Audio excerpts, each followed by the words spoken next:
Welcome back. સમાચાર તરફ આગળ વાત કરીએ. સુરતના પાર્લે પોઈન્ટ વિસ્તારમાં પાણીની મુખ્ય લાઇનમાં ભંગાણ સર્જાયું છે. અચાનક લાઇન તૂટતા લાખો લીટર પાણીનો અહીં વેડફાટ થયો છે.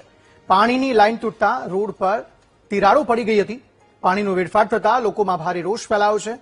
કોર્પોરેશનના અધિકારીઓએ તાત્કાલિક કામગીરીની ખાતરી આપી છે.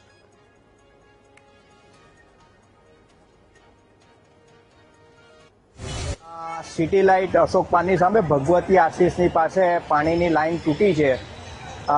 મને અમારા સ્થાનિક કાર્યકર્તાનો ફોન આવ્યો, એનો અનુસંધાનમાં હું આવ્યો અને મેં જોયું તો પાણીની લાઇન બ્રેક થઈ છે. પાણી અત્યારે પીક અવર છે. પાણી અત્યારે અમારી ત્યાં લાઇન પાણીનો ફ્લો ચાલુ છે. એના લીધે પાણી પુષ્કળ પ્રમાણમાં બહાર નીકળી રહ્યું છે.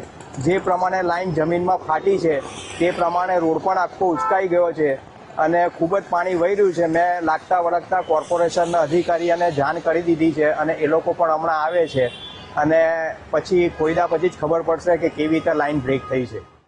પાણીની લાઈન ફાટી ગઈ છે. હવે અત્યારે અમારી પર એક કાર્યકર્તાનો અમારે પર ફોન આવ્યો છે, સ્થાનિક કાર્યકર્તા છે કે તેમને પર ફોન આવ્યો કે આવી રીતે આપણે અશોક પાન પાસે પાણીની લાઈન ફાટી ગઈ છે અને આપ લોકોનો રોડ પણ ફાટી ગયો છે. એટલે તાત્કાલિક ધોરણે અમે કોર્પોરેશનમાં અધિકારીઓને જાણ પણ કરી છે અને હમણાં તેઓ આવશે અને આપણી કામગીરી પણ ચાલુ કરી દેવામાં આવશે.